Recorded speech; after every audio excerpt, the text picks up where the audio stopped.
mars 2024, une chaleur étouffante s'abat sur tout le pays. La température est encore plus élevée ici à Tchologoka, un petit village situé à 10 km de Ferke-Sédougou au nord de la Côte d'Ivoire. Tchologoka est une bourgade calme et paisible. Seul le chant et les battements d'ailes de quelques oiseaux viennent troubler la quiétude des habitants de temps en temps.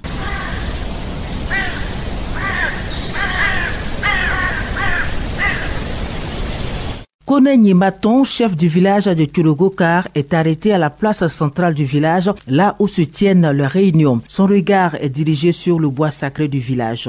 Cet endroit, constitué de cases construites en banco, est entouré de toutes sortes d'arbres qui se dressent comme un rempart à tout étranger qui veut y pénétrer. Ce que ressent le septuagénaire à cet instant-là, c'est la fierté et la joie. Il est impossible actuellement de voir l'intérieur de cette forêt qui abrite aussi une biodiversité. Nous sommes un pays sénifo et les bois sacrés des endroits retirés du village où se font la formation initiatique des plus jeunes sont protégés. Autrefois, le bois sacré de Tchologoka ne présentait pas cette allure. L'espace boisé était clairsemé du fait de la sécheresse et au-delà, c'est toute la végétation de Tchologoka qui était ainsi. On pouvait traverser le village, héler une personne sans effort, mais il a fallu du travail, plusieurs mois de dur labeur pour atteindre ce résultat de verdure. Leur salut est venu de l'ONG Stop Désert. Cette organisation non gouvernementale s'est engagée à aider les communautés dans le reboisement non seulement du bois sacré, mais aussi de tout le village. Sur les sites, 3 variétés d'arbustes réputés pour lutter contre l'avancée du désert ont été plantées. Il s'agit de l'acacia mongium, du teck, des arbres d'acquis. Sylvie Yardjoumon est le chef du bois sacré de Tchologoka, le protecteur du sanctuaire.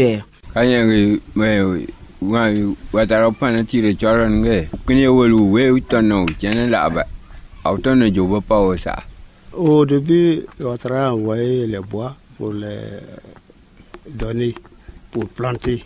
Il était très content. Des fois, lui-même, il vient les aider, il leur donne à boire, tout ça. Et ici, il n'y avait pas de bois, et puis bon, où on pouvait couper le bois. Donc ça ne suffisait pas, donc il ne pouvait pas couper du bois. Ça fait changement ici. Surtout le bois sacré, ça a donné... Avant le bois sacré, on pouvait voir même à travers. Bon, donc avec les plantes qu'ils ont envoyées, on ne voit plus dedans. Bon, sinon de loin même, nous on s'arrêtait ici, nous on était enfants. Là. On s'arrête ici, on voit jusque là. Mais on fait semblant et puis on regarde ailleurs. Donc avec ça, vraiment ça a fermé beaucoup de choses. En tout cas, ça a été vraiment protégé. Ça permet de cacher beaucoup de choses dans le bois sacré. Si on dit bois sacré, c'est pas tout le monde ne doit pas regarder.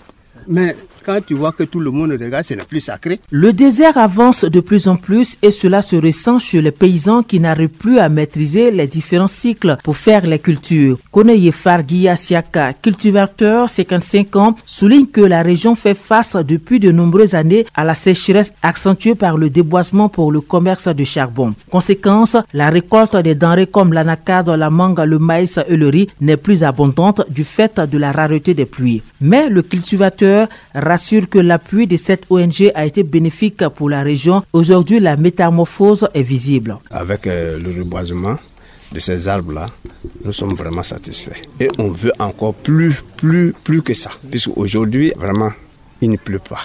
Et toutefois que quand vous ne pouvez plus s'aimer ou soit faire des cultures comme il se doit, puisqu'il ne pleut pas.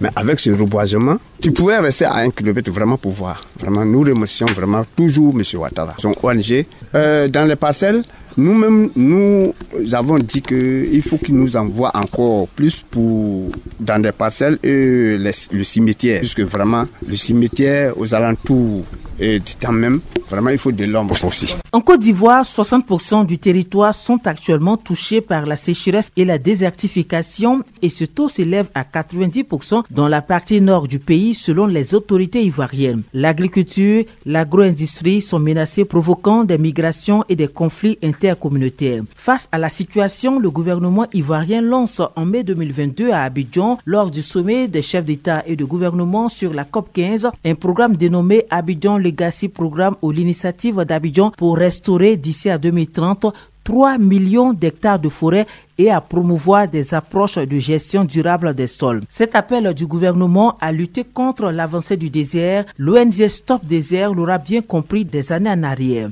Mise en place en 2008, l'organisation s'attelle à lutter pleinement contre la désertification. Elle s'associe à toutes les activités qui s'intéressent à la protection de la biodiversité. Elle met à la disposition des populations de diverses localités du nord de la Côte d'Ivoire des plantes telles que l'acacia mangium, essence à croissance rapide qui enrichit le sol. Elle propose également le teck, le mélina, le néré et l'akpi. Ces arbres qui enrichissent le sol, retiennent l'eau et dont les fruits ou le bois permet aux populations de subvenir à leurs besoins. Ouattara Yedjousigé est le président de cette ONG. Chez nous, on sent qu'il n'y a pas d'arbres. C'est ici, ça se sent plus que l'autre côté. C'est une catastrophe.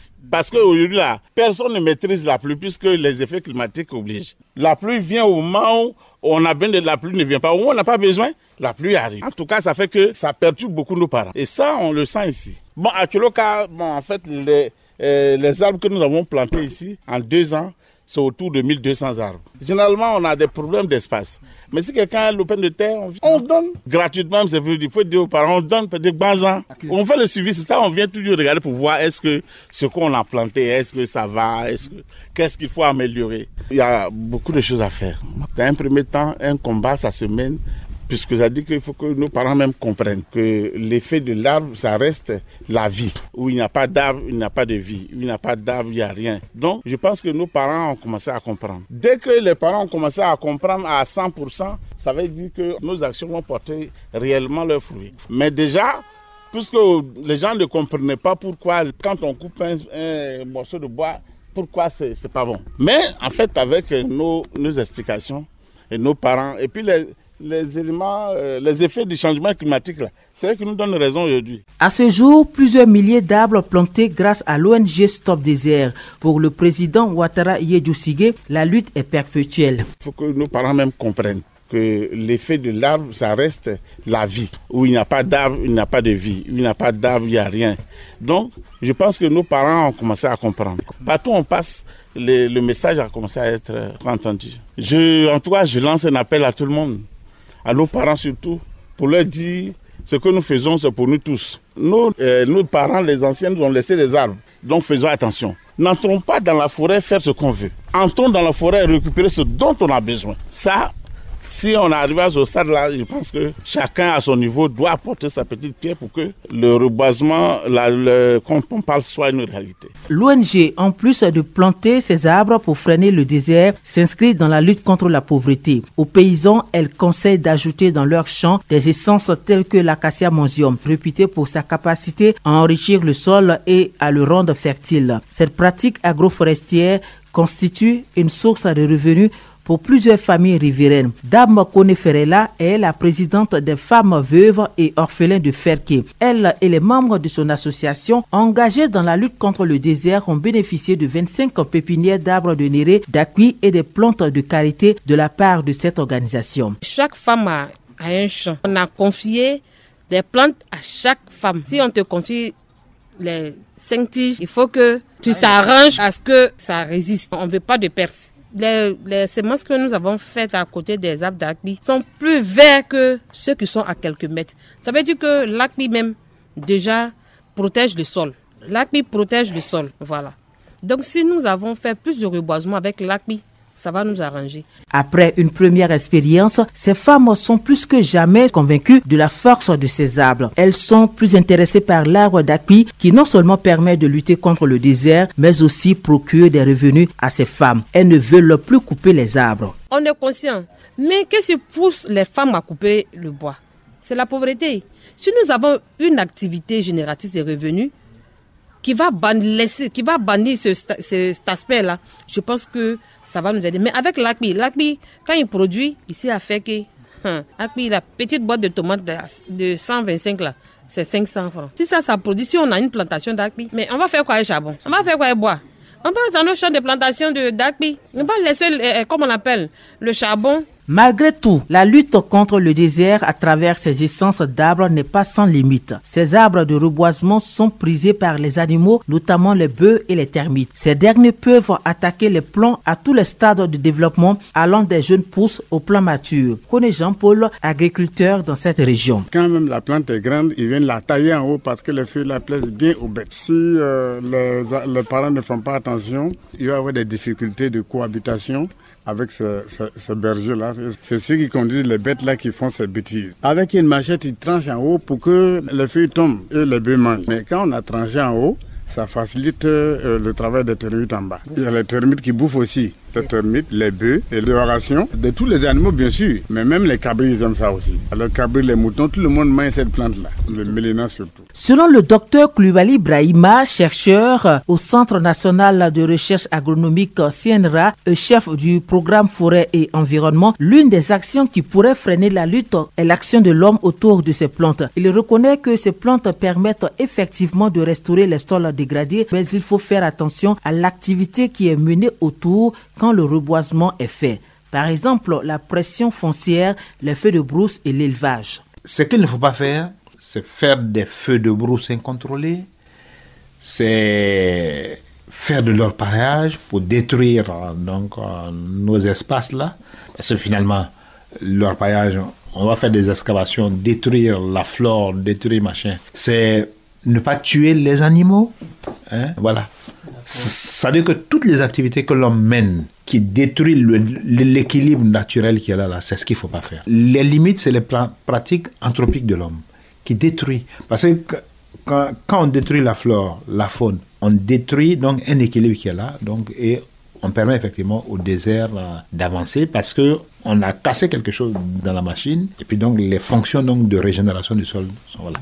La situation climatique au nord de la Côte d'Ivoire est similaire à celle des pays du Sahel. Au Burkina Faso, nourrir les populations reste un défi dans un contexte d'insécurité et de réduction des terres cultivables. Face à une nature de moins en moins généreuse et un sol de plus en plus ingrat, l'État burkinabé a opté pour une politique de vulgarisation des semences améliorées. Dans la province de Samatenga, par exemple, l'une des moins nantis en pluviométrie, plusieurs variétés de semences sont mises en terre par les paysans dans des rizicultures aménagées autour des points d'eau saisonniers. Grâce à son cycle court, FKR 84, plus connu sous le nom de Aurelix 6, introduite officiellement en 2019, est l'une des semences les plus utilisées dans cette partie du Burkina avec à la clé de meilleurs rendements. Le docteur Edgar Traoré est chercheur en génétique, amélioration des plantes et sélectionneur pour le compte de l'Institut de l'environnement et des recherches agricoles. C'est un riz qui produit en 100 jours. Vous voyez, c'est un riz qui produit en 3 mois. Seulement à notre saison pluvieuse et si c'est dans les bas-fonds, tu vois, tu as l'humidité qui est prolongée pour 100 jusqu'à 110 jours. Même s'il ne pleut pas, le bas-fond est un peu humide. Donc, quand tu vas dans la zone du Samatenga et que tu es dans les zones de bas-fond, par exemple, les quelques pluies qu'on a reçues, ils peuvent s'aimer. Le riz là va pousser, il va être traumatisé par les 15 jours d'arrêt de pluie jusqu'à la prochaine pluie, jusqu'à ce que la saison s'installe. Et ils sont sûrs d'avoir les 3 mois. C'est le cycle court de Aurelix 6 qui fait qu'ils arrivent à substituer Aurelix 6 avec, c'est-à-dire ils substituent la 19 avec la Aurelix 6. Mais on avait proposé une option avec la FKR 60N qui a aussi un cycle court de 105 jours et ils n'ont pas la variété parce que la demande n'est pas forte. Parce que l'INERA ne peut pas faire si les entreprises sémencières ne demandent pas. On ne peut pas faire et puis mettre à disposition de qui veut prendre. Si la variété a un délai, on n'a pas les moyens pour faire et puis attendre qui veut la prendre. On fait pour qui veut. Un peu plus loin, au Niger, le pays est également touché par la sécheresse et des inondations depuis des années avec les chocs climatiques qui touchent notamment les populations rurales confrontées déjà au conflit et à la pauvreté. Cette situation accentue la dégradation croissante des terres, des forêts et des paysages. Comme solution à la lutte contre le désert, le pays a choisi la restauration, la récupération des terres, une technique déjà appliquée par les agriculteurs. Elle est utilisée de plusieurs manières, dont la régénération naturelle assistée, la fixation des dunes, les zaïs, les bandes phare-feu, le muret de pierres sèches, la banquette classique, les cordons pierreux et la lutte contre les plantes envahissantes terrestres. Le travail de récupération des terres permet d'aménager des terres qui sont exploitées pour des fins agricoles par les paysans, mais au-delà de permettre de restaurer le couvert végétal ligneux. Comme le constate, la problématique de l'avancée du désert préoccupe de haut niveau ces pays de l'Afrique de l'Ouest. Chacun sa stratégie pour sortir la tête de l'eau. Et c'est la fin de cette enquête consacrée à la lutte contre le désert. Merci de l'avoir suivi et à très bientôt pour un autre numéro.